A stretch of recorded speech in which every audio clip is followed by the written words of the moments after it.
Bismillahirrahmanirrahim. Assalamualaikum warahmatullahi wabarakatuh. Alhamdulillah rabbil alamin. Wal aqibatu lil muttaqin wa la udwana illa 'alal zalimin. Asyhadu an la ilaha illallah wahdahu la syarika lah. Wa asyhadu anna Muhammadan 'abduhu wa rasuluh. Allahumma shalli wa sallim wa barik ala sayyidina Muhammad wa ala alihi wa sahbihi ajma'in wa ba'du. وقال المصنف رحمه الله تعالى ونفعنا الله به وبعلومه في الدارين آمين. Telah berkata Imam Al-Allamah Syekh Abdul Qasim Al-Qushayri, semoga Allah Ta'ala merahmatinya dan kita mendapat manfaat serta barakah ilmunya. Menurut Abdullah bin Khafif, sabar terbahagi menjadi 3, iaitu orang yang menerima sabar, atau dalam bahasa Arabnya mutasabbirun, orang yang sabar atau disebut sabirun, dan orang yang sangat sabar disebut sebagai sabarun. Menurut Ali bin Abi Talib radhiyallahu taala anhu, sabar adalah binatang kenderaan yang tidak pernah jatuh tersungkur. Ali bin Abdullah Al-Basri mengatakan bahawa seorang lelaki berhenti depan Abu Bakar Ash-Shibli seraya bertanya, sabar yang bagaimana yang lebih hebat di atas orang-orang yang sabar? Sabar di dalam Allah? Maka jawabnya bukan. Sabar untuk Allah? Jawabnya bukan. Sabar bersama Allah? Jawabnya bukan. Jadi sabar yang bagaimana? Tanya lelaki tersebut.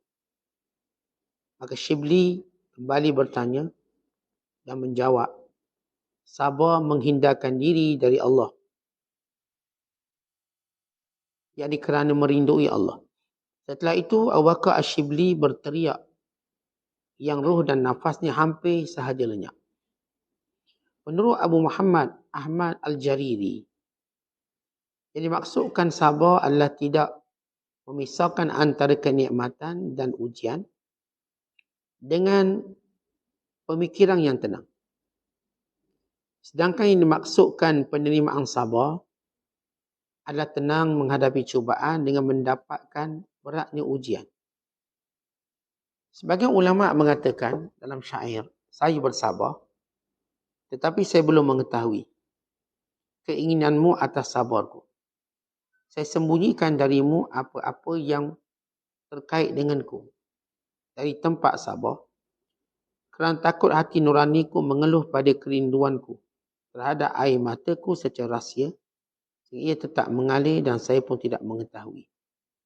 Saya telah mendengar Ustaz Abu Ali Daqqaq mengatakan, orang yang sabar telah beruntung disebabkan susahnya orang-orang yang tahu, kerana mereka telah memperolehi perlindungan daripada Allah Ta'ala. Allah Ta'ala berfirman, innallaha ma'as sabirin. Sesungguhnya Allah Ta'ala bersama orang-orang yang sabar. Yang dimaksudkan dengan firman Allah Ta'ala, Ya ayyuhalladzina amanu isbiru wa sabiru wa rabitu. Wahai orang-orang yang beriman, sabarlah. Menyabar dirilah, yang kuatkan kesabaran, dan berjagalah kamu sekalian. Maksudnya adalah sabar tanpa menyabarkan diri, dan menyabarkan diri tanpa menjaga diri. Menurut satu pendapat, yang dimaksudkan ayat ini adalah sabar dengan diri kalian untuk taat pada Allah. Sabarkan dengan hati kalian untuk menerima cobaannya. Dan sabarlah dengan tabir rahsia hati kalian untuk rindu kepadanya. Dan menurut sebagian ulama yang lain, yang dimaksudkan ayat itu adalah sabarlah kalian kerana Allah Ta'ala, sabarlah kalian dengannya, dan sabarlah kalian bersama-sama dengan Allah SWT. Menurut satu pendapat, Allah Ta'ala menurunkan wahyu kepada Nabi Allah Daud AS.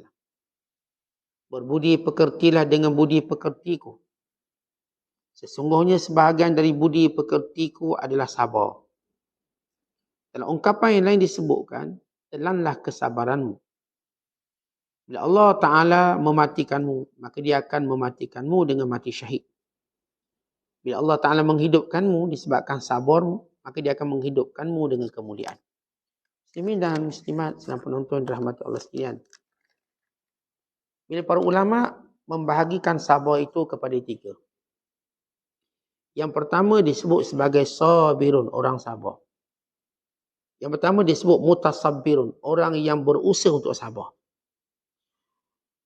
Kerana manusia bila mana mendapat ujian, maka dia terus menikam hatinya dan mencederakan perasaannya, mengubah emosinya, menjadikan dia merasa takut dan bimbang, marah dan benci, menjadikan dia merasa sedih dan duka cita, menjadikan dia tidak berakal ataupun menjadikan dia seperti hilang akalnya. Maka dalam proses ini, dia berusaha untuk sabarkan dirinya. Mutasabbir. Menyabarkan diri. Dalam hadis, Nabi SAW menyatakan, Man tasabbara yusabbirhullah. Siapa yang berusaha untuk menyabarkan dirinya, maka Allah akan sabarkan dia. Ini proses pertama kita manusia. Apapun bila kita dapat musibah, kita akan berubah sikap. Marah, benci, sedih, takut, bimbang. Berbagai bentuk emosi datang menyerang kita.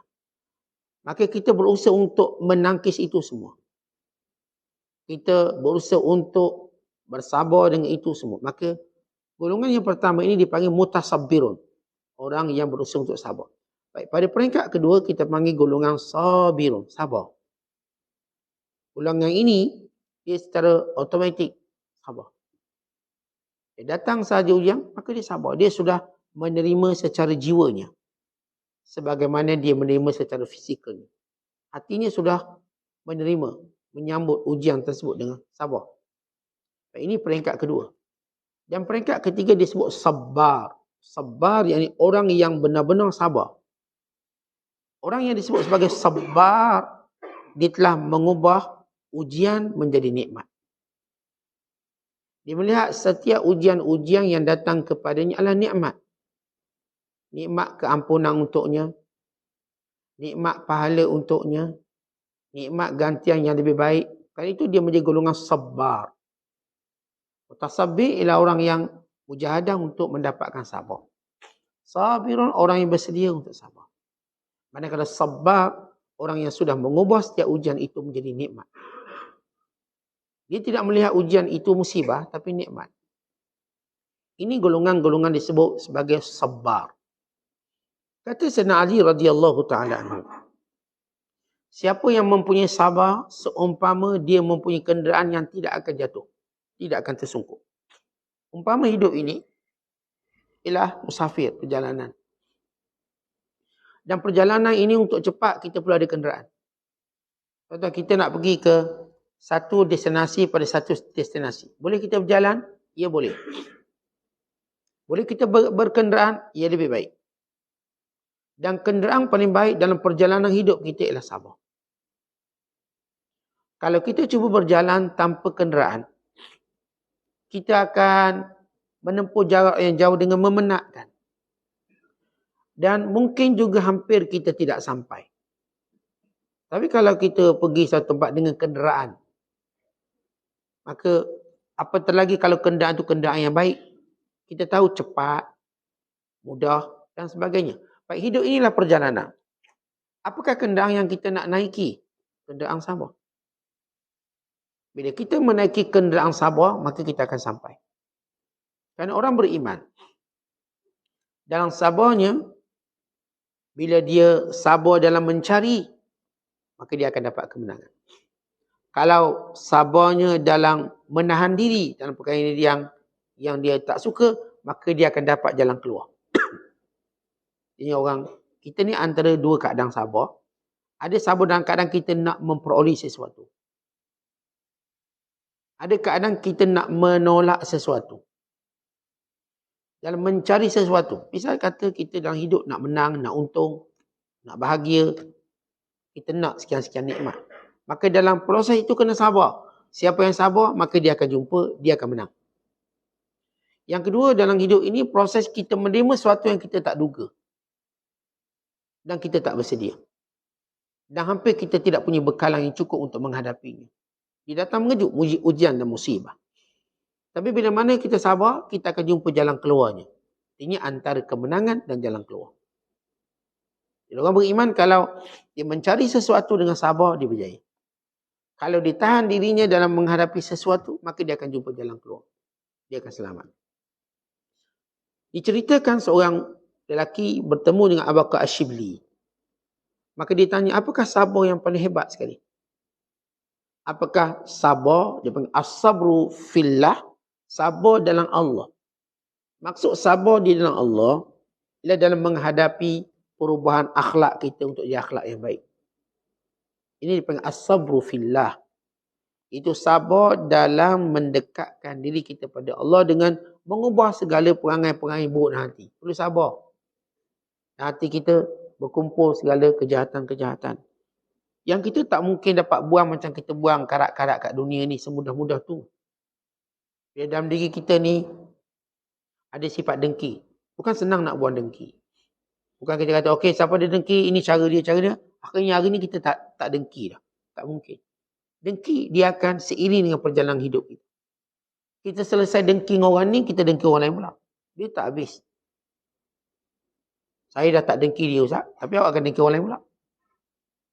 Saya baik dah dengan dia. Saya dah tak gaduh. Kita benda lain pula. Maka proses untuk menjadi kita baik, perlukan sabar. Sifat-sifat ini akan terus berlawan dengan kita. Kita tak boleh kata, oh saya dah berjaya merawat penyakit sekian. Belum. Selagi mana kita hidup, benda tu datang. Selagi mana kita hidup, musuh akan terus menyerang hati kita. Hati kita akan menjadi medan perang yang tidak pernah berkesudahan. Sampailah kita bertemu dengan Allah. Ini hati. Lepas saya kata dengki orang tu, dengki orang ni pula, dengki orang ni pula. Lepas saya marah orang tu, marah orang ni pula, marah orang tu pula. Lepas saya tipu orang tu, tipu. Dia akan sentiasa, kita katakan, terdedah. Maka kita kena mujahadah. Maka ini sabar, perlu sabar. Jadi jangan kita rasa, oh Ustaz, saya dah buat macam-macam, masih lagi tak boleh ubah. Sabar, ini proses. Kerana semua penyakit-penyakit hati bukan senang nak buang. Kita cemburu, bukan senang nak buang. Bukan hari ni dengan ceramah, cemburu pun hilang. Tidak semudah itu. Dia datang dan datang dan datang. Demikian juga kita ni malas dalam sesuatu perkara, dalam taat. Bukan senang kita nak buang malas. Malas kalau dah rajin bab ni, dia malas bab lain pula.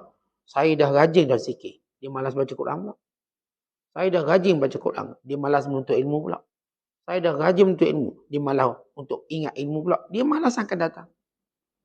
Bagaimana kita hidup? Semua hati akan terus menjadi medan perang yang tak pernah berkesudahan. Sebab itu kita sebut jihadun nafs. Melawan hawa nafsu akan berterusan sampai hari kiamat. Yang kedua, sabar untuk Allah. As-sabru lillah. Apa maksud as-sabru lillah? Itu sabar dalam menghadapi apa sahaja yang datang dalam lintasan-lintasan hati kita. Hati kita ini tempat yang, kalau tuan-tuan sebut highway, sibuk. Jalan paling sibuk, jalan di bandar-bandar. Hati kita ternyata jalan yang paling sibuk. Berbagai lintasan datang. Tuan-tuan solat. Lihat lintasan apa yang datang ketika solat. Terlalu banyak. Tuan-tuan sedang baca Quran, berzikir. Tuan-tuan duduk menuntut ilmu ni. Tengok lintasan apa datang pagi ni. Banyak datang. Bertubi-tubi datang. Dengan pelbagai bentuk. Maka sabar kita menghadapinya untuk kita dekat dengan Allah SWT. Lalu yang ditanya lagi, kalau bukan juga sabar dalam menangkis segala benda yang mendatangi hati, apakah ia as-sabru ma'allah? Sabar bersama Allah. Maksud sabar bersama Allah dengan membuang segala daya upaya kita melihat Allah segala-galanya. Bila Allah berfirman, innallaha ma'as-sabirin. Allah bersama orang sabar. Maksudnya, kamu dah tak boleh buat apa-apa. Jangan selemah walaupun kamu dah tak boleh buat apa-apa. Allah bersama kamu.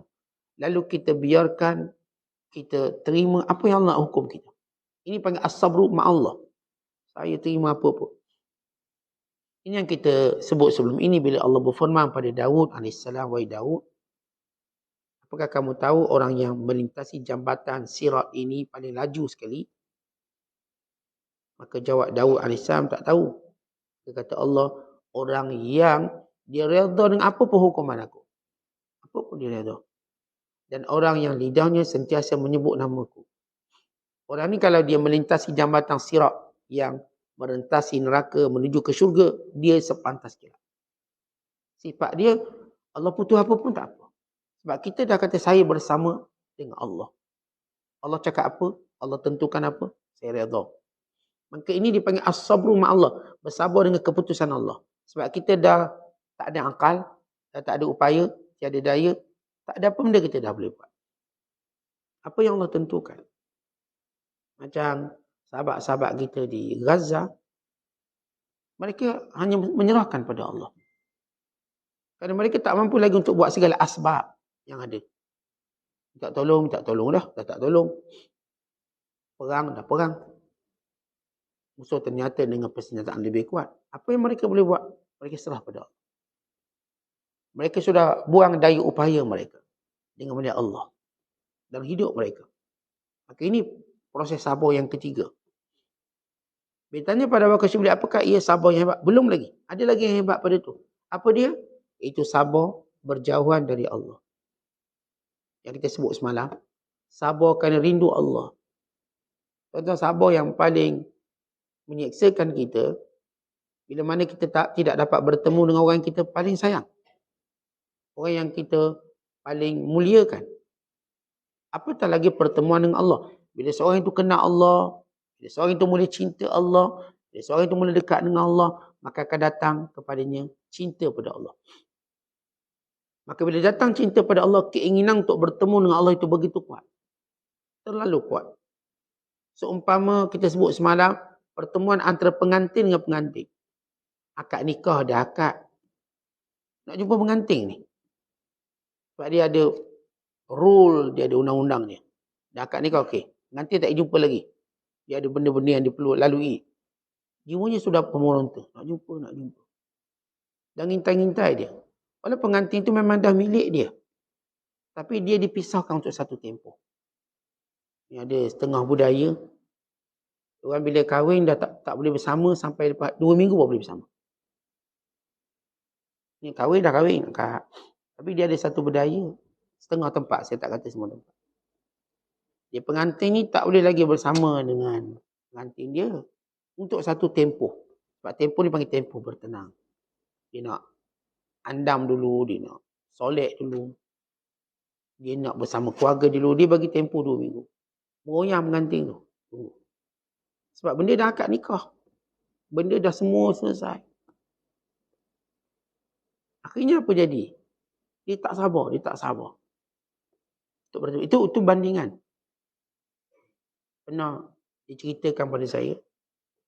Bila budaya tu orang buat. Maka pengantin ni dah tak sabar. Sebab kata ibu pengantin tu, lepas 2 minggu baru ambil anak saya. Jangan ambil. Boleh akad nikah, jeling-jeling lebih kurang, balik. Okay, dia dah tak sabar. Dalam tempoh 2 minggu dia pergi rumah pengantin. Dia cakap emak mentua dia. Boleh tak saya nak ajak isteri saya jalan-jalan je kejap. Jalan-jalan. Mak dia kata tak boleh, kita tunggu 2 minggu. Tak nak pergi jalan sekejap ke pantai. Bila kawan ni dah akad nikah bagi. Dia pun bagi jalan. Dia pergi jalan 2 tahun baru balik. Itu cerita betul. Kan dia tak mampu sabar. Dengan budaya itu. 2 tahun. Jadi sampai masa 2 minggu. Mak pengantin ni terpaksa buat jamuan tanpa ada pengantin. Nanti tak hilang lah. Kenapa tak sabar tadi? Kena tunggu 2 minggu. Akhirnya kena sabar. Mak pengantin kena sabar. 2 tahun. 2 tahun balik anak sekali. Itu sebagai contoh bagaimana kerinduan kuat. Tuan-tuan bayang itu yang cintanya kerana syahwat. Bayangkan orang yang cintanya kerana makrifat dan nur dari Allah. Dia tidak sabar bertemu dengan Allah. Ingin bertemu dengan Allah. Tapi dia perlu bersabar. Untuk satu tempoh di mana Allah Ta'ala akan mengambil dia. Para Nabi alaihissalatu wassalam, mereka para pencinta Allah yang sebenar. Tapi mereka tidak boleh lagi jumpa Allah sehingga mereka selesaikan tugas mereka. Maka semua mereka perlu bereskan tugas. Sehingga sampai waktunya Allah ambil mereka. Kata Allah tak ambil para rasul ini kadang-kadang kerana mereka sakit, kerana mereka miskin. Bukan. Ia berbeza dengan kita. Kita tengah sakit. Kita sebab tua, kerana sebab-sebab yang memang dah tak layak hidup. Kita pun kata, better mati dari hidup. Apa kaki dah kena potong. Tangan pun dah kena potong. Dah habis. Kita nampak benda ni macam, kesian pula dia hidup, baik dia mati. Dengan tua, tak ada anak jaga. Tapi para Nabi tidak begitu. Para Nabi tak ada sebab dia tua, lalu mereka pun mati. Tidak. Sebab mereka dah lemah, lalu mereka mati. Kalau sebab mereka sakit, tak, mereka mati dalam keadaan sempurna semua perkara. Sempurna semua perkara. Baik kita baca kisah daripada Nabi Adam AS sampailah pada Nabi kita Muhammad sallallahu alaihi wasallam. Kerana para Nabi bukanlah orang yang terdedah dengan penyakit, dia makan, dia ikut syahwat. Seperti kita. Kita kan makhluk yang terdedah penyakit. Kerana kita terlalu ikut syahwat kita. Lalu penyakit pun datanglah macam-macam. Jantung ada, darah tinggi ada. Gauk ada, kencing manis ada. Semua ada. Semua kalau tanya doktor ni sebab makan. Para Nabi, para Rasul mereka tak ada benda tu. Tapi mereka tidak diizinkan mati. Sampai waktu yang Allah tentukan mereka perlu mati. Dan mereka ingin bertemu dengan Allah. Ingin bertemu dengan Allah. Tapi mereka perlu sempurnakan tugas mereka. Sebab itu bila dah sempurna tugas mereka. Sebagaimana kita baca hadis semalam. Bila Rasulullah SAW diberi pilihan oleh Allah untuk hidup lagi dengan bertemu dengan Allah, maka baginda sallallahu alaihi wasallam menjawab, bal ila rafiqil a'la, bukan ingin bertemu teman tertinggi Allah. Itu akhirnya Allah Subhanahu wa taala mengambil nyawa Nabi SAW. Nabi Allah Musa, dia datang malakul maut berupa orang dan Nabi Musa tidak mengenalinya. Maka kata malakul maut datang nak cabut nyawa. Maka Nabi Allah Musa lempang dia. Kerana Nabi Musa menganggap ni orang ni tipu ke apa? Atau ni cakap nak ambil nyawa aku, kelempang saja. Lempang tercabut mata. Malaikat tak sakit. Malaikat dia berupa manusia. Tetapi dia tidak mengambil hukum manusia. Jin dia berupa manusia, dia mengambil hukum manusia. Maksudnya, kalau jin tu dia berupa orang, atau dia berupa binatang, atau dia berupa apa sahaja. Kalau ada seorang pukul dia, tangkap dia, dia tertangkap. Dan dia akan sakit. Kalau bunuh, dia mati. Dia mengambil hukum manusia dan makhluk yang dia serupakan. Sebab itu jin tidak mahu mengambil risiko untuk berupa. Kalau berupa pun sekejap je, lepas tu dia lari. Sebab kalau dia jumpa dengan orang berani lalu tangkap dia, habis dia. Tapi jumpa yang penakut belaka, nasib baik dia. Dia keluar sekejap, kita tu hilang selama-lamanya. Hantu tu kan keluar sekejap. Kalau tuan-tuan tengok cerita hantu ke apa, orang cerita jumpa hantu, mesti dia keluar just 5 second. Sekejap je, hilang. Kita punya takut 5 tahun takut. Dia keluar kat pintu tandas dia sekali. Baru tak pergi tandas tu. Sampai bila-bila. Tanya dia, awak nampak dia banyak orang. Saya tengok sekelip mata. Sekarang tak ada. Tapi takut tu ada. Sampai 5 tahun. Tandas pula tandas kat masjid. Dengan masjid-masjid tak pergi. Itu cerita kita manusia. Maka jin setan dia suka jumpa penakut ni. Dia cuma usik 5 minit. Dia punya trauma dia 5 tahun, 10 tahun. Atau sampai ke besar. Kita yang cerita pokok-pokok berhantu. Sekejap je tengok hantu duk bergayut sekejap. Kita punya ingat dia kecil sampai ketua. Lalu kat pokok tu tengok atas. Dia punya takut tak habis. Maka syaitan, hantu, jin suka orang macam ni. Penakut. Tapi kalau dia orang berani, dia tak boleh. Dia keluar je kita kejar dia. Dia pula 5 tahun tak keluar punya takut. Tapi tuan-tuan berani ke kejar dia? Nekat. Saya kau jumpa, saya kejar. Kejar dia. Jangan lagi. Kau nampak je, kejar. Itu keberanian. Dan itu yang berlaku pada sahabat-sahabat Rasulullah. Sahabat Rasulullah nampak dia orang kejar. Dia orang kita kata, dia bergaduh macam orang. Tumbuk. Macam kisah Abu Hurairah. Nampak je keluar tu kejar dan tangkap. Dan bila tangkap, dia tertangkap. Malaikat. Bila mana dia menyerupai manusia, dia tak mengambil hukum manusia. Kalau tangkap, dia tak tertangkap. Kalau dibunuh, dia tak terbunuh. Itu malaikat. Maka malaikat mau jumpa Nabi Allah Musa. Dia kata, aku mau nak cabut nyawa kamu. Nabi Allah Musa tu lempang. Sebab Musa menganggap orang ni permainkan nama malaikat. Orang ni tak mana-mana datang tiba kata malaikat.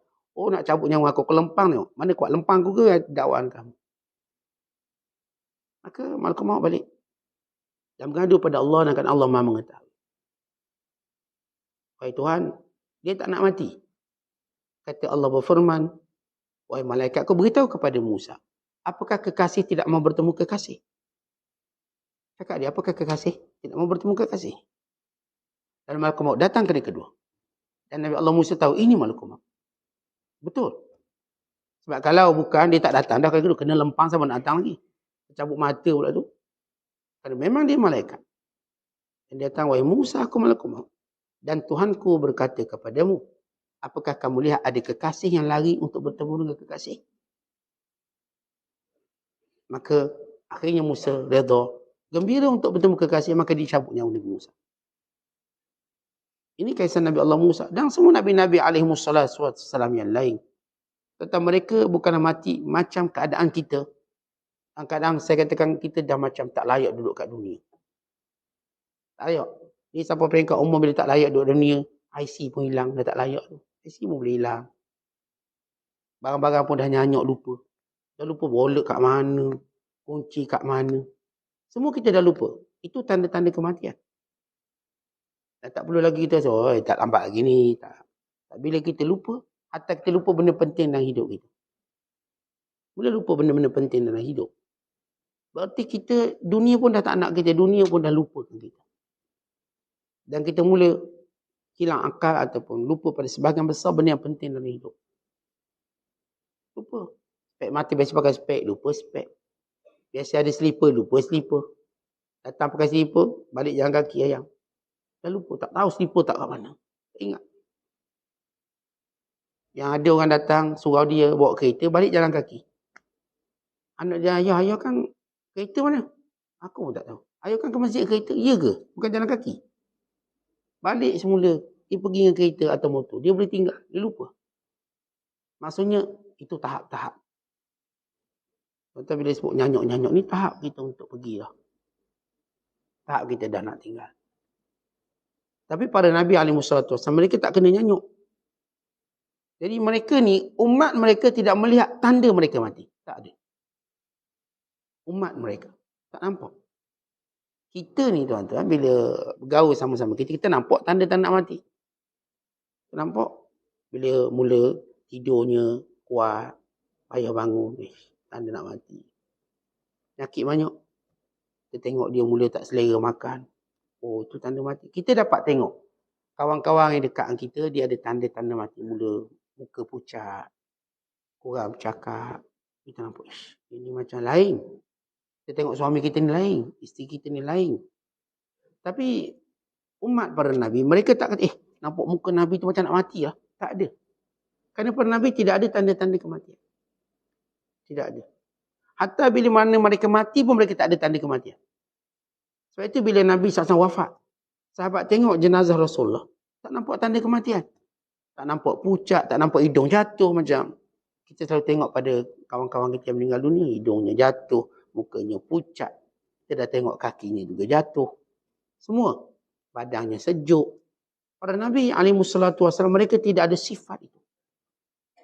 Sebab itu bila mereka wafat, umat mereka kebingungan seketika. Mati tak mati ni? Mati tak mati? Kan tak berubah. Sebab itu kata Abu Bakar Siddiq, waktu melihat jenazah Nabi SAW. Tibta aishan wa mayitan. Ya Rasulullah, indahnya kamu. Hidup dan mati kamu sama-sama cantik. Hidupnya cantik.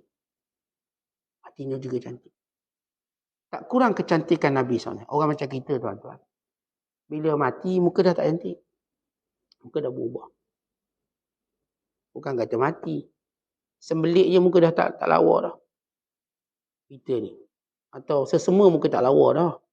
Cepat berubah kita, cepat berubah. Nabi SAW dan juga para Nabi SAW, mereka tak berubah. Even mereka mati, mayat tak berubah. Bau mereka wangi, tak berubah. Tak perlu tak minyak wangi untuk menjadikan mereka wangi. Mereka dah wangi. Kerana mereka sebaik-baik makhluk Allah SWT atas muka bumi ini. Ini bagaimana cerita bertemu kekasih. Nabi Allah Musa, malaikat kata, Allah berfirman padanya, "Wahai Musa, apakah kamu lihat ada kekasih tak nak jumpa kekasih?" Maka ini sabar untuk bertemu kekasih itu sabar yang paling tinggi darjat dia. Dan kita tak berada pada tahap. Kita ni sabar dalam bab musibah dunia je. Dalam bab musibah dunia, dalam bab nak ubah perangai. Mungkin sabar kita sampai peringkat waktu kita rasa dah tak ada daya dan upaya dalam menunggu pertolongan Allah. Sabar kita dipanggil as-sabru ma'allah. Dalam menunggu. Contoh bila orang-orang yang beriman dalam menghadapi ujian-ujian berat. Seperti saya katakan umat Islam di Gaza. Umat Islam di Gaza sekarang mereka dalam peringkat sabar yang ketiga ini dipanggil as-sabru ma'allah. Mereka menunggu kemenangan. Mereka menunggu apa yang Allah Ta'ala takdirkan kepada mereka. Sebagaimana Allah Ta'ala sebut dalam surah Isra ayat ke-51. وَيَقُولُونَ مَتَهُ قُلْ عَسَىٰ أَنْ يَكُونَ قَرِيبًا. Mereka bertanya, bilakah pertolongan Allah itu? Katakan kepada mereka, ia hampir. Bilakah datang pertolongan Allah? Sebab dia akan sampai peringkat orang beriman. Walaupun keimanannya bagus, mereka akan kata, mata nasrullah, bila pertolongan Allah. Ala inna nasrallahi qarib. Ketahuilah pertolongan Allah itu dekat. Bila umat Islam berada pada satu tahap ujian paling kritikal, dihalau keluar daripada negara mereka. Dan ini berlaku kepada saudara kita di Palestin. Mereka dihalau keluar. Daripada bumi Palestin yang luas tadi, dihalau, demi dihalau, sehingga tinggal 3 tempat.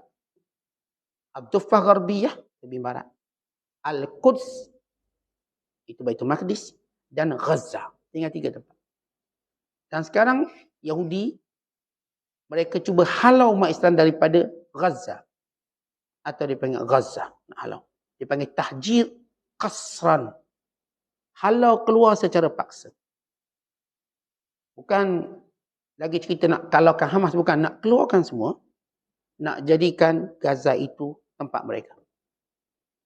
Tuan-tuan, dalam sejarah peradaban manusia dan dunia dan sunnatullah.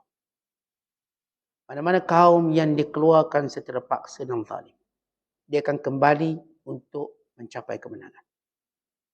Itu sunnatullah. Mana-mana kaum yang dihalau keluar, dia akan masuk kembali dengan kemenangan.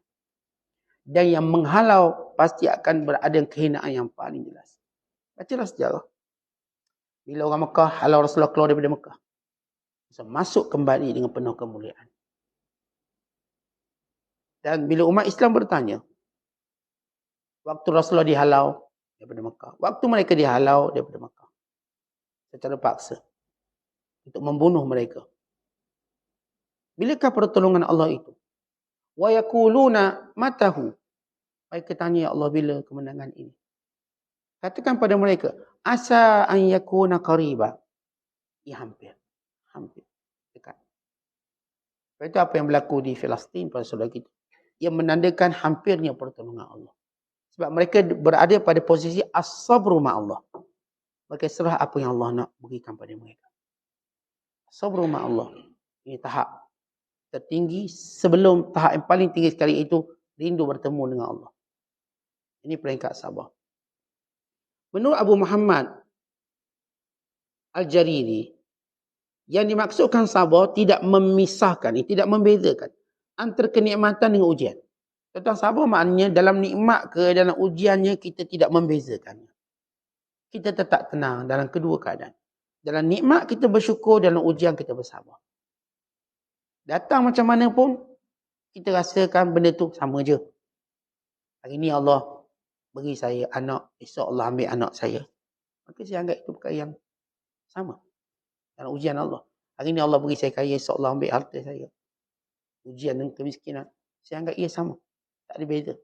Kalau hari ni saya naik motorkar, esok saya cuma naik basikal. Saya nampak ujian itu sama. Sebab itu di kalangan hamba Allah ini, inna lillahi ibadan yastakbiluna al-masaiba bil bisyir. Di kalangan hamba Allah terpilih, ada yang menyambut segala ujian Allah dengan penuh gembira. Dia bukan sekadar tak bezakan antara nikmat dengan ujian, musibah. Bukan disambut ujian itu dengan gembira. Gembira ujian. Ini tahap bagaimana sabar mau membentuk seorang mukmin yang sejati. Kalau kita tengok, kita dapat makan ke tak dapat makan ke, satu benda yang sama. Benda yang sama Allah uji. Ada hari Allah uji dapat makanan banyak. Ada hari Allah uji makanan sikit. Ada hari Allah bagi untung banyak. Ada hari untung sikit, sama. Ini semua rezeki Allah. Kita terima. Ada hari orang suka kita ramai. Ada hari orang benci kita ramai. Bagi kita sama. Orang nak benci saya, orang nak suka saya, sama. Saya tidak membezakan. Untuk kata saya cuma memilih yang ni. Tak, saya memilih perintah Allah. Antara pujian orang dengan kejian orang, apa yang awak pilih? Lalu saya akan bertanya, kenapa kita dipuji? Kerana kita buat sesuatu yang orang suka. Kenapa saya dikeji? Kerana saya buat sesuatu yang orang tak suka. Bukankah dalam hidup ini, sama ada saya memilih suka tak suka dengan neraca manusia, atau saya memilih suka tak suka dalam neraca syariat. Saya nak buat sesuatu yang Allah Ta'ala perintah dan Allah Ta'ala suka. Tetapi bila kita didik anak kita, kita nak didik cara anak kita nak, lalu dia pun suka kita. Dan bila kita didik bukan cara dia nak, lalu dia benci kita. Atau kita memilih saya mendidiknya dengan didikan yang Allah Ta'ala perintahkan pada saya. Dia suka atau dia tak suka, maka itu bukan urusan utama saya. Maka orang ni yang tidak membezakan antara nikmat dan ujian. Yang dia cuma melihat dalam kehidupannya bagaimana melaksanakan perintah Allah Ta'ala. Kata ulama' lagi, sebagai ulama' menyebut dalam syairnya, saya bersabar. Tapi saya belum mengetahui keinginanmu atas sabarku. Saya sembunyikan darimu apa yang terkait denganku. Dari tempat sabar. Kerana takut hati nuraniku mengeluh pada kerinduanku terhadap air mataku secara rahsia. Sehingga ia tetap mengalir dan saya tidak mengetahui. Baik, saya sabar. Sampai peringkat air mata saya turun pun saya tak sedar dia. Dia keluar. Saya cuba menyembunyikan. Maksudnya, orang-orang yang bersabar dalam menahan hati nurani dia. Sampai peringkat datang benda-benda yang luar kawalan dia. Datang kita air mata. Bukan benda kita boleh kawal. Ada waktu dia tu mengalir. Sebalik kita sabar. Ada waktu kita tersenyum riang. Di sebalik kita cuba untuk sabar dalam menerima nikmat. Kita bila dapat nikmat tak naklah tunjuk gembira sangat. Sebab Allah pun kata, innallaha la yuhibbul farihin. Allah tak suka kita gembira sangat kalau dapat nikmat. Jangan gembira sangat. Sebab nanti ada orang ketawakan kita. Kerana ada orang sedang menunggu kita bersedih dengan apa yang kita gembirakan. Jadi kita dapat apa? Sederhana. Gembira sangat pun tidak. Kalau dapat ujian, sedih sangat pun tidak. Yang Allah ajar kita, dan sifat orang beriman, likaila ta'saw 'ala ma fatakum wa la tafrahu bima atakum. Kamu tidak terlalu berdukacita apa yang hilang dan jangan terlalu gembira apa yang datang. Sebab kita kalau terlalu gembira dengan apa yang datang, kita memang apa yang datang itu rupanya musibah. Oh, tengok hujan seronoknya hujan, lama tak hujan seronok. Tahu-tahu banjir, tenggelam rumah-rumah kita. Kita yang berjoget masa hujan tu, seronok. Jangan. Doa yang baik-baik. Biar hujan ni baik. Sebab setiap nikmat itu didatang dengan fitnah. Ujian. Sebab itu kita kena faham fitnah itu. Setiap ujian didatang dengan fitnah. Dan setiap nikmat datang dengan fitnah dan datang dengan ujian. Sebab itu orang yang berjaya, yang tahu menangani fitnah. Dalam hadis, Nabi SAW bersabda, inna sa'id liman junnibal fitan. Wa inna sa'id liman junnibal fitan. Wa inna sa'id liman junnibal fitan. Waliman ubtuliya fasabara fawahan. Satu hadis kata Nabi SAW, sesungguhnya orang yang paling bahagia, yang berjaya menjauhi dirinya daripada fitnah. Sesungguhnya orang paling bahagia, yang berjaya menjauhkan dirinya daripada fitnah. Sesungguhnya orang berjaya, orang yang menjauhkan dirinya daripada fitnah. Nabi ulang 3 kali. Dan orang yang diuji lalu dia sabar dengan baik. Waliman ubtuliya fasabara fawahan. Dia diuji, maka dia sabar dengan baik. Baik. Bila Rasulullah kata inna sa'id liman junnibal fitan. Orang bahagia ni ialah orang yang berjaya terselamat daripada fitnah. Baik, nikmat itu ada fitnah. Maka dijauhi daripada fitnah tersebut. Nikmat. Tuan-tuan kaya, tuan-tuan comel, handsome, tuan-tuan sihat. Itu fitnah pada kehidupan kita. Tuan-tuan ada anak ramai. Tuan-tuan dapat pekerjaan yang baik. Anak-anak pun Masya Allah pekerjaan yang baik. Belajar pun tinggi-tinggi. Bagus. Itu fitnah. Maka orang yang bahagia, dia tahu ini fitnah. Segala nikmat datang dengan fitnah. Apa maksud fitnah? Ujian. Ujian. Yang saya sebut tadi, kita kalau datang nikmat, jangan gembira sangat. Kita ni seronok sangat dapat menantu. Menantu kita orang kaya. Seronok. Gembira, seronok, melampau. Akhirnya lain cerita lepas tu. Punya kaya sebab scammer. Teruk. Sebab menipu orang. Misalnya. Oh, menantu kita ni orang berjawatan tinggi. Seronok. Dicanang sana, canang sini. Akhirnya tak lama kena pecat. Mana tak muka tu. Duk excited sangat. Hidup ni jangan excited sangat. Sebab kita berada pada tempat kita diuji. Jangan tunjuk excited. Sebut Alhamdulillah. Itu di antara cara orang terselamat daripada fitnah nikmat. Tuan-tuan, nikmat tu bila datang pertama, tuan-tuan sebut Alhamdulillah. Kerana benteng pada fitnah, ujian.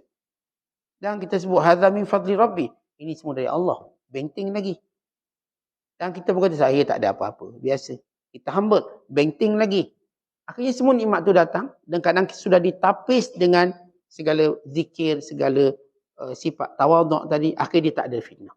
Tuan-tuan dapat anak, tuan-tuan dapat isteri, tuan-tuan dapat suami, tuan-tuan dapat pekerjaan. Apapun dia datang tanpa ada fitnah. Ini disebut oleh Rasulullah. Inna sa'id liman junnibal fitan. Orang yang bahagia, selamat daripada fitnah. Dan bila dia uji pula, dia tunjukkan watak yang baik. Waliman ubtuliya fasabara fawahan. Tentu kita tunjuk watak yang baik. Tapi oleh kerana kita ni manusia, fitrah. Kadang-kadang kita tak boleh sembunyi ujian tu. Walau kita cuba sembunyi, ngalir juga air mata. Ngalir.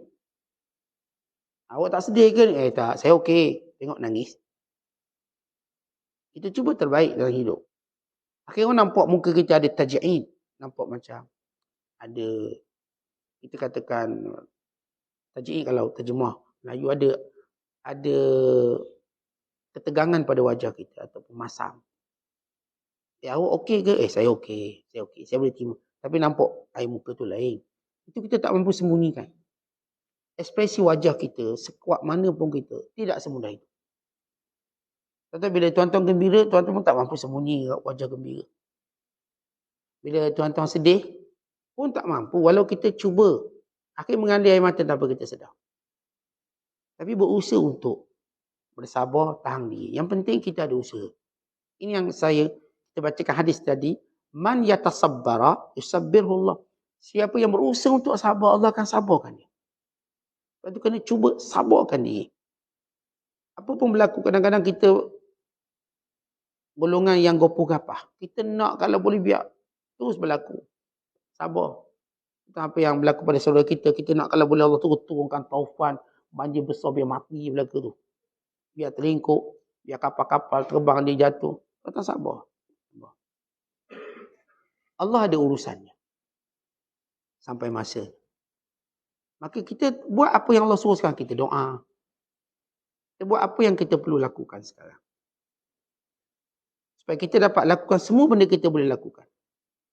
Mendatang keajaiban pertolongan Allah. Dalam hidup ni pun sama. Kadang-kadang saya Ustaz dah lama meniaga. Tak untung-untung. Dah 40 kali bankrupt lah. Datang sabar. Dalam menunggu jalan keluar. Terus buat apa yang kita mampu buat. Terus sampailah Allah berikan kepada kita kejayaan tu. Oleh sebab itu kita dah sebut sabar, dia tak ada waktu, tempat, dia tak ada limit. Sabar ini berterusan. Kalau kita rasa hilang sabar kita, minta Allah tambah sabar kita. Sehingga Allah tunjuk jalan keluar yang kita dah sebut dalam firman Allah Ta'ala, bila Allah menyatakan wa ma sabruka illa billah, tidaklah sabar yang ada padamu melainkan dengan pertolongan Allah. Maka minta tolong Allah supaya kita sabar. Memang ada waktu saya katakan saya sabar hampir habis. Tengok watak anak-anak, atau tengok watak pasangan kita, atau tengok watak jiran-jiran kita, atau watak orang-orang yang dekat dengan kita, sekeliling kita. Hampir sabar ni nak habis. Ni kalau kita ikut nak buat cara kita dah ni. Tak, jangan. Minta dengan Allah, ya Allah, tambahkan sabar aku. Allah maja'anni sabura, waja'anni syakura. Ya Allah, jadikan aku sabar. Kuat sabar, kuat. Kayaknya kita dapat didik anak kita, sampai anak kita akhir sekali bertemu kejayaannya. Siang orang, saat saya dah 20 tahun didik anak saya macam ni. Macam mana saya nak buat? Sabar. Tidak ada jawapan lain yang paling baik daripada sabar. Awak nak buat apa? Bunuh dia. Awak nak buat apa? Itu bukan penyelesaian. Yang kita nakkan dia nanti akan jadi seorang yang berguna. Itu yang kita nak. Kita nak. Maka kehendak kita tadi, kita dah sebut. Bila kita nak sesuatu pun kena sabar. Dan itu tanda kemenangan. Siapa yang dia terus bersabar, itu tanda dia akan menang.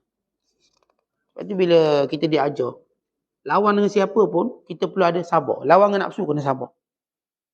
Lawan dengan musuh Allah, kena sabar. Kerana kemenangan hanya milik orang bersabar. Dia kemenangan tak akan jadi milik orang tak sabar. Kemenangan ini milik orang yang sabar. Dia sabar, maka dia percaya. Itu bila ada seorang lelaki namanya Antarah. Antarah ni antara pahlawan Arab yang kuat. Antarah. Ini jenis lawang singa seorang. Zaman dulu kalau orang nak ukur kuat, lawang singa. Singa di padang pasir. Kuatlah tu. Maka orang tanya pada Antarah. Wahai Antarah, kenapa kamu gagah? Gagah kamu. Kata Antarah, sini kamu, sini. Gigit tanganku. Dan aku gigit tanganmu. Kata orang ni bolehlah. Lawan gigit. Maka dia pun gigit tangan Antarah. Antarah pun gigit tangan dia. Maka dia tak tahan, dia pun lepaskan gigitannya pada Antarah. Lalu Antarah lepaskan gigitan pada dia. Apakah kamu tahu rahsianya? Kerana aku lebih bersabar pada kamu. Kamu gigit aku bukan tak sakit-sakit. Tapi aku tahan. Kamu yang tak tahan. Artinya kekuatan aku ni kerana aku ada sabar lebih sikit pada kamu. Itu kekuatan. Artinya tuan-tuan cerita orang gagah. Bukan kerana fizikalnya yang kuat dan sebagainya. Bukan kerana dia ada sabar lebih pada kita. Sebab itu kalau kita nak menang, kita kena ada sabar kuat pada orang lain. Kalau kita tak ada sabar, kita memilih watak orang yang tewas. Loser, orang kalah. Kalau kita ada sabar dan semua hal, dalam ibadat, dalam memperbaiki akhlak, dalam urusan duniawi kita, dalam urusan pendidikan kita, dalam urusan kerjaya kita, even perang kita melawan musuh Allah. Bila kita ada sabar, maka itu tanda kita nak percaya. Kalau kita tak ada sabar, kita sedang menunggu kekalahan kita. Kita tak sabar didik anak-anak, kita akan kalah. Bukan kalah sebab kita tak pandai, sebab kita tak sabar. Kita meniaga. Bukan sebab kita tak pandai meniaga, kita jadi rugi, bukan. Sebab kita tak sabar. Kita yang jadi petani. Bukan kerana kita tak reti ilmu sampai pokok tak berbuah, sebab kita tak sabar. Kalau tuan-tuan sabar, dia akan berbuah. Jadi sabar ni adalah segala kejayaan kita.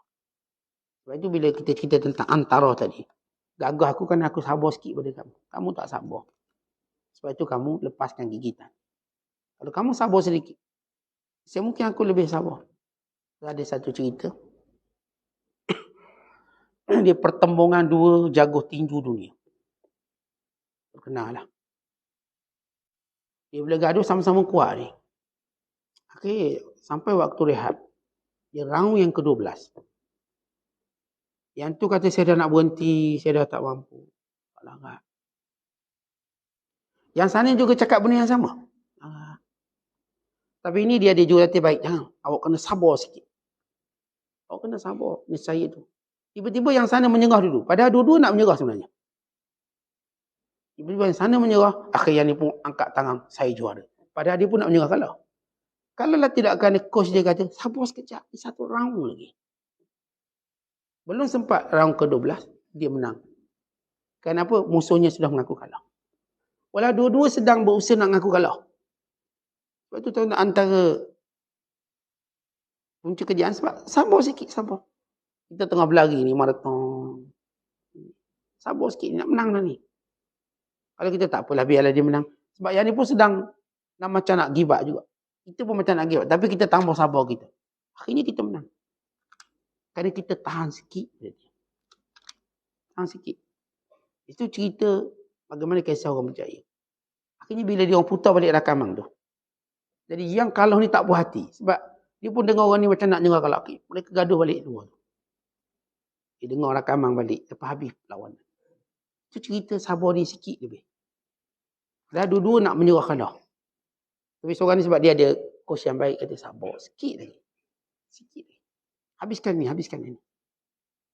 Yang menang kalau tak apa, habiskan yang ni. Rupanya dia menang. Jadi itulah rahsia bagaimana hebatnya sabar dalam hidup. Kita kadang-kadang tuan-tuan sikit lagi nak untung niaga. Sabar sikit. Sabar. Sampai waktu tiba-tiba terus. Niagaan kita baik. Kerana kita ada sabar. Kalau kita tutup misalnya. Kerana tak sabar. Dan kita akan rasa menyesal kerana sikit lagi kita nak berjaya. Itu kekuatan orang sabar. Kata Abu Ali Daqqaq, orang yang bersabar beruntung dunia akhirat. Di terjemahan yang betulnya, orang bersabar ini beruntung dunia akhirat. Tapi di terjemah disebabkan susahnya orang-orang yang tahu. Jadi kita pun takkan faham dengan terjemahan macam tu. Orang yang sabar ini dia mahzuzun fi darain dalam bahasa Arab. Dia bahagia di dua negeri kerana mereka mendapat perlindungan dari Allah. Kenapa orang yang sabar dia berjaya dunia akhirat? Sebab dia dilindungi oleh Allah. Sebab dia bersama dengan Allah. Tuan-tuan kita, kalau orang tanya, awak nak bersama dengan siapa untuk capai kemenangan? Saya nak orang ni. Sebab apa orang ni kita pilih? Orang ni gagah, orang ni perfect. Sebenarnya kalau kita pilih satu lagi. Saya memilih sabar untuk menang. Maka itulah sebenarnya kemenangan. Kalau tuan-tuan pilih tim kita ni, yang dia tak ada sabar, tuan-tuan akan kalah. Pilihlah orang yang ada sabar. Itu kita lihat bila Allah Ta'ala menyebut, Inna Allah ma'as sabirin. Allah bersama orang sabar dan Allah berfirman, Ya ayyuhalladzina amanu sabiru wasabiru warabitu wattaqullaha la'allakum tuflihun. Baca dalam surah Ali Imran yang terakhir sekali ayat 200. Wahai orang yang beriman, sabarlah kamu dan kuatkan kesabaran kamu. Warabitu, dan kukuhkan pertahanan kamu. Baik, dalam makna ayat ini, kata ulama, pertama, kataan sabar yang pertama, itu isbiru. Kemudian kataan sabar yang kedua, wasabiru. Dan yang ketiga, rabitu. Apa maksudnya? Maksud adalah sabar tanpa menyabarkan diri. Itu dia auto. Isbiru, sabar. Sebab kita masing-masing, memang Allah beri kita subsidi sabar. Bila berlaku macam tu, sabar. Itu subsidinya. Ataupun benda asas. Tapi untuk lebih, kena minta balik. Minta dengan Allah. Kena kuatkan diri. Perkataan isbiru, sabar biasa. Kemudian wasabiru, menyabarkan diri. Kuatkan diri untuk bersabar. Kemudian setengah ulama menyatakan, yang dimaksudkan ayat tersebut ialah, sabarlah dengan diri kalian untuk taat pada Allah. Perkataan isbiru. Dan perkataan sabiru, sabar hati pula untuk menerima cobaannya.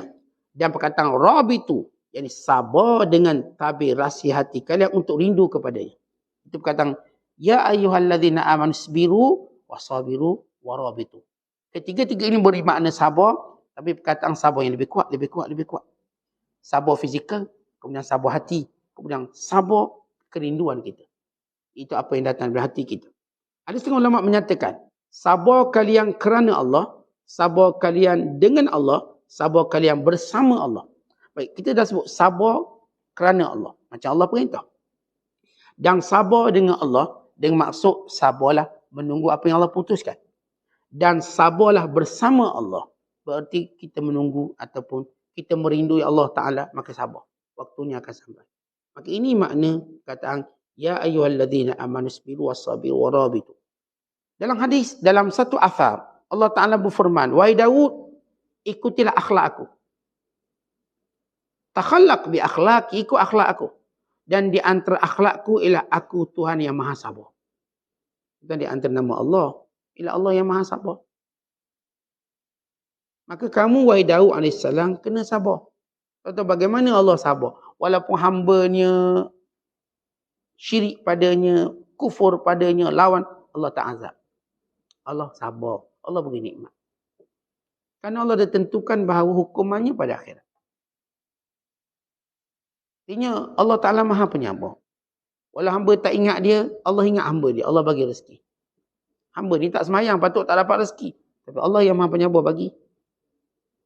Hamba ni duduk lawan Allah tiap-tiap hari. Tapi Allah tetap beri dia nikmat tiap-tiap hari.